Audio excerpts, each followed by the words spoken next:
सरकार जे आहे ते मराठा आरक्षणासाठी सकारात्मक असल्याचं गिरीश महाजनांनी म्हटलंय. त्याचबरोबर जरांगे पाटलांना संयम ठेवायला सुद्धा महाजन यांनी सांगितल्याचं कळते. काय ठेवला ना त्यांनी, मला सांगितलं, आम्ही त्याला सांगतो तुम्ही काय बोलू नका. म्हणलं तेव्हा बोलल्याशिवाय मी बोलत नाही. आता मी गप्प बसलो. महाजन साहेबांनीच मला उत्तर द्या उलट की मी त्यांना बोललो का नाही, ते काल कशाला बरळलं, ते कशाला बोललो. म्हणून महाजन साहेबांना विनंती आमची, तुम्ही त्याला लवकर यारवड्याला जाऊन द्या, गोळ्या द्या 2-3 त्याला, ते कामातून जाईन बरं का. महाजन साहेब ध्यान राहून त्याच्यावर एका सलान लावा, त्याला नसन देत तर त्याचा हातपाय दाबून धरा, पण तोचा त्याला पाठदिशी नाही ते उलट चालायचं परत. आधी त्याची भजी ते खाल्लेलं त्याला पचत नाही, ते झालंय बावचळून कुंकडं बोलत आहे ते. सांभाळावं, म्हातारा माणूस आहे महाजन साहेब, म्हाताऱ्याला सांभाळायचा. म्हातारा आहे असं म्हणताय तुम्ही, एकेरी उल्लेख करणं तुम्हाला कितपत योग्य वाटतं? योगा महापुरुष काय, आणि म्हाताऱ्याला हे कळतं का की म्हाताऱ्यांनी मार्गदर्शन करायचं असतं राज्याला. कायद्याच्या पदावर बसून गैरवापर करायचा नसतो. कायदा तोडून दंगली होते ना अशी भाषा करायची नसती. म्हाताऱ्यानं मार्गदर्शकाच्या कामात राहायचं असतं. आपण कायद्याच्या मंत्रिपदाची जे शपथ घेतली संविधानाची, त्याच्याकडे राज्याचं पालकत्व आलेलं असतं. झोपल्याला आहे का बराळ्यासारखा बोलतो कोणकडे, पण तो का महापुरुष लागून गेला का त्याला बोलायला. काम करायला लागतं तसं सन्मानानं शब्द लोकांचे ऐकून घेण्यासाठी. आमचं आणि ओबीसी बांधवांचं गावखेड्यात चांगलं आहे, आमच्या भांडणं लावतो आणि त्याला आवाजावं बोलायचं. तो कोण महापुरुष लागून गेला एखादा, तू वाग तसं. तू म्हण उद्या सकाळी मराठ्यांच्या नोंदी सापडल्या, मराठा आणि कुणबी एकच आहेत, कायदा बनवून महाराष्ट्रातल्या सगळ्या मराठ्याला आरक्षण द्या, तुला डोक्यावर घेऊन नाचतो मी आधी. बराळ्यावरून बोलतो कुंकडे बिन, परत म्हणतो मला हे बोला ते बोला. पाहिजे ना तू कसा बोलायला गे. काल छगन भुजबळ यांनी जाहीर सभेमध्ये तुमच्यावर सडेतोड टीका केलेली आहे. या भुजबळांना कसं उत्तर द्याल तुम्ही? तुम्ही सगळं भाषण ऐकलं, त्याला काय काम आहे आता. ते गिरीश महाजन साहेबांनी सांगितलं होतं म्हणून आम्ही शांत होतो की तेव्हा बोलणार नाही. आता म्हणलं तेव्हा नाही बोलणार तर आम्ही नाही बोलणार. 2 दिवस गप बसलं, त्यांनी केलं पुरस्कार, मग मी गप बसणार का? नाही बसणार. महाजन साहेबांनी काय करावं, त्याला यारोळीच्या हॉस्पिटलमध्ये गोळ्या घालावं, त्याला 2-3 गोळ्या द्यावा खायला, नाही ते पागल होईल. त्याला 2-3 गोळ्या देणं खूप गरजेचं आहे. त्याला गोळ्याची आवश्यकता आहे. नसता ते टकोरावर चालू शकतं थोड्याच दिवसात. ते बधीर झालं, बधीर काहीच नाही.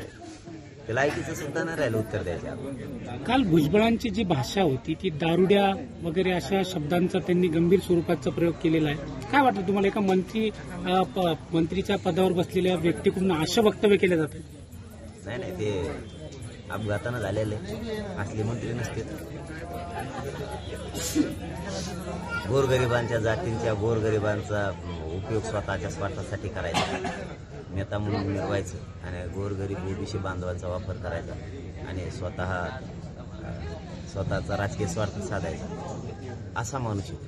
त्याच्यामुळं गोरगरीब ओबीसी बांधवांच्या लक्षात आलं की आपल्या जीवावर मराठ्यांचे गोरगरीब ओबीसी बांधवाचे भांडणं लावतोय. आपण भांडणं करायची गरज नाही याच्यासाठी, याच्या राजकीय स्वार्थासाठी असलंय ते. त्यामुळं त्याच्यावर काय लक्ष द्यायची गरज नाही. आणि त्याला तर चॅलेंज केलंय. चॅलेंज करणं एवढं सोपं नाही.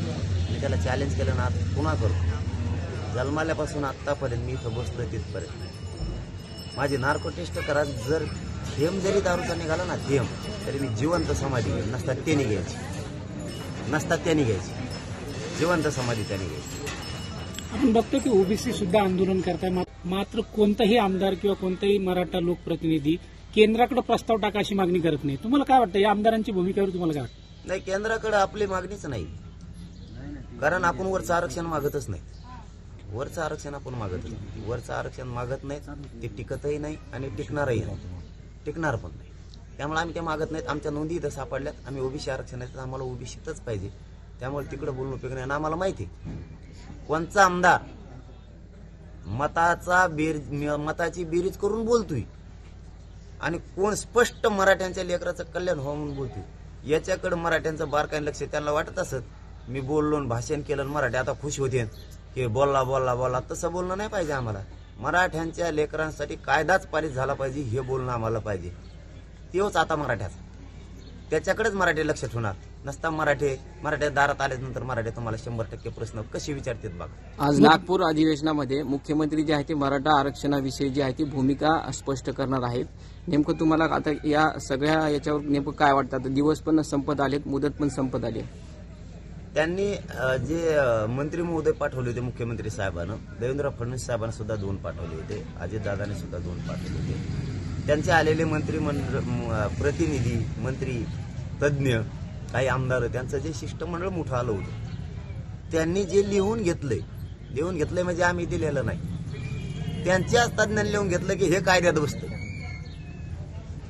त्या आधारावर मुख्यमंत्री साहेबांना आज उत्तर द्यावं, मुख्यमंत्र्यांनी खरं बोलावं आणि प्रामाणिकपणा दाखवावा. आज त्यांच्यासाठी कसोटी आहे, त्यांनी खरं बोलावं, मराठ्यांच्या नजरेतून उतरू नये त्यांनी. आणि आम्हाला 100% खात्री, मुख्यमंत्री साहेब एकही शब्द खोटं बोलणार नाहीत. जे कागदावरती लिहून घेतलेलं आहे त्याच आधारावर मुख्यमंत्री साहेब आज बोलून उत्तर देणार ही मराठ्यांना आशा आहे. 100% ते खरं बोलणार आणि प्रामाणिकपणा दाखवणार म्हणजे दाखवणार.